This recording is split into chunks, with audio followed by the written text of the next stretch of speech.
What I do want you to take from this is the idea that in almost all cases, even when someone has deep pockets in regards to money or time or effort, the fact that they've spent some of that on you means something.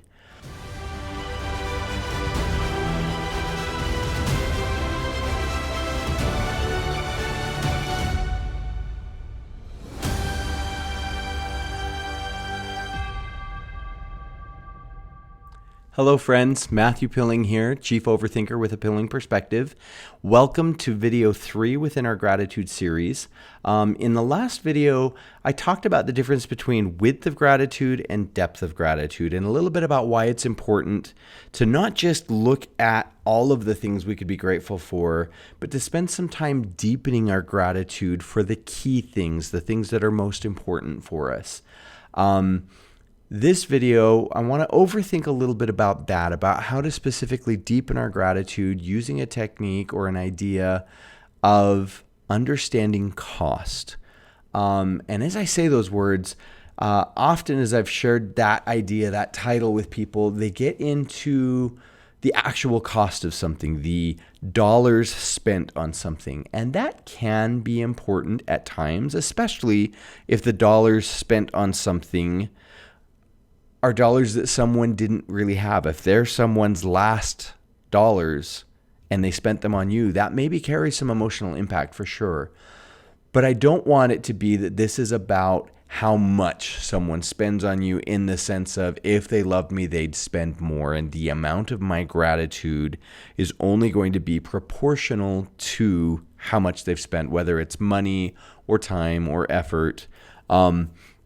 What I do want you to take from this is the idea that in almost all cases, even when someone has deep pockets in regards to money or time or effort, the fact that they've spent some of that on you means something.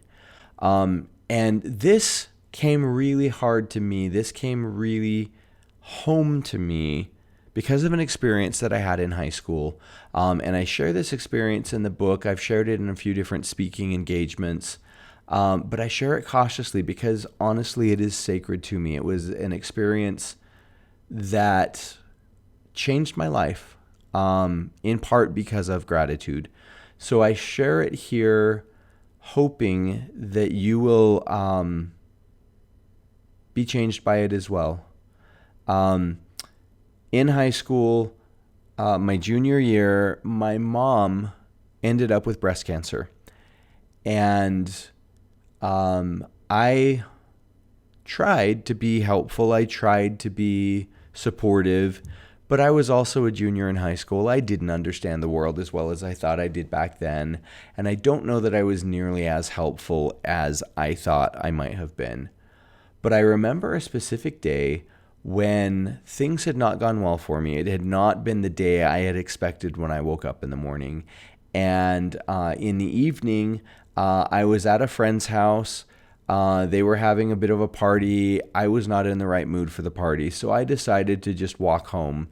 And as I walked home, I really got into convincing myself that my life was terrible. Not just because that day hadn't gone well, but because that was a pattern I was seeing in my life, that I often wasn't getting what I wanted, how I wanted it. When I got home, I checked in with my parents, as was the normal tradition. Mom was sitting in her bed. There's an armchair beside her bed. So I went and I sat down in the armchair and just started blubbering about how horrible my life was, telling her all of the things that were just not fair in my estimation. And I was completely blind to her laying there in the bed, being able to say, honey, I know that all sounds horrible. Look at what I'm going through. And she never, ever played that card. She was never that way about her cancer. But she could have been, and it would have been completely just. But I sat there completely focused on myself and all of my problems without recognizing that I was just dumping negative energy on someone who was going through so much more than I understood at that point. And in walking home, I had walked through some dusty fields, And because of that, my contacts felt dry and dirty and just. So while I was complaining to her, I actually closed my eyes and started rubbing them a little bit. And I ended up with my eyes closed for the duration of the conversation. And I don't know how she did it without me hearing or feeling or sensing that she was doing it. But as I was sitting there telling her about all of these horrible things in my life, all of a sudden I felt her touch my knee. And somehow she had gotten past me, gotten out of bed and gotten past me, and had gone into the bathroom, had gotten a bowl of water and a washcloth. And as I opened my eyes, she was kneeling there in front of me. And she took off my sandals and she washed my feet because she could see that they were dirty from walking home through those fields. And I don't know that the act of washing someone's feet necessarily carries any weight with it. Obviously, there are scripture stories where it carried incredible weight. And because I've been raised around those scripture stories, there was something significant to it. But it wasn't done ceremoniously. It wasn't done in a way that was meant to reflect those. It was simply a mother seeing something that she could do to help a child that was having a bad day. But when I really consider it, when I look back at that scenario, she had been through about 6 months of chemotherapy at that point. She was more frail than I have ever seen her. She weighed less than I've ever seen. She had less energy. It was not something that someone at that point in chemo probably should have been doing.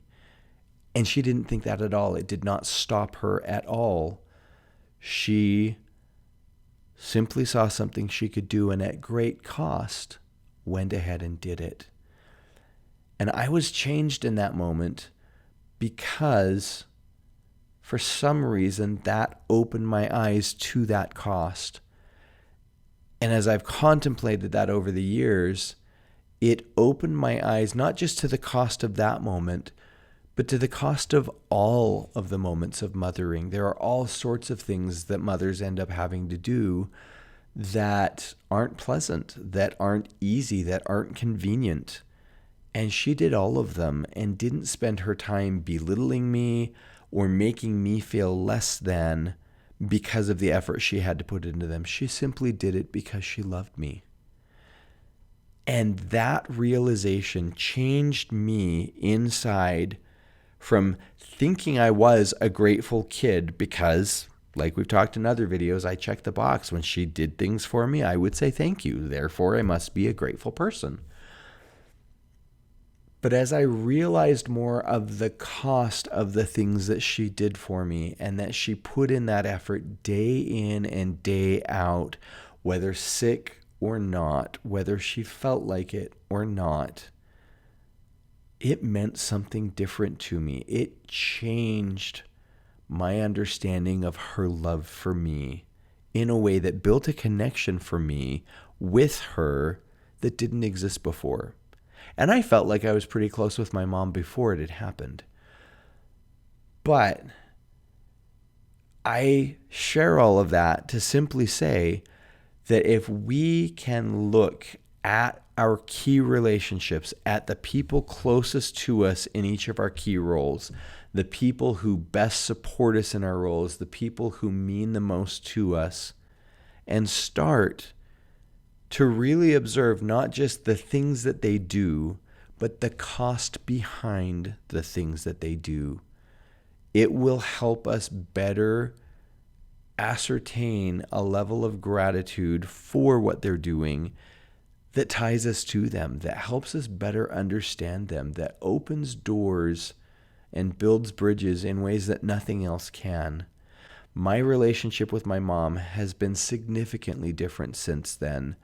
And as I've worked with other people on how to go about doing this, how to look at their key relationships and the key people that are supporting them and be able to really figure out what kind of effort they're bringing to the table, even if they make it look natural because they've done it so long that they've become really good at it. It's changed those people and the relationships they have with the people that they're grateful to as well. As you spend some time in the holidays here with those who are closest to you, take a moment, consider. And this could be a journaling activity that goes beyond simply listing the things that you're grateful for. Pick a person and sit down and write down all of the things about that person that you're grateful for. And then look at the list and consider which of these has the biggest impact for me. And then look simply at that one thing and say, what does this cost them? And it might not be that the answer to that comes immediately. It might not be that the answer to that comes ever completely for you. I don't think any of us fully understand what it costs other people. But if we put some energy into trying to understand that, it will change us. I promise that. Spend some time, not just with the people you love, but thinking about the people that you love and seeing what shelf have you put them on and what shelf do they actually belong on, and treat them accordingly. Once again, thank you for being here with us. I hope this is helpful. I hope because it's helpful, you will share it with others. Hit the like button, do subscribe, and we will see you soon. Thank you.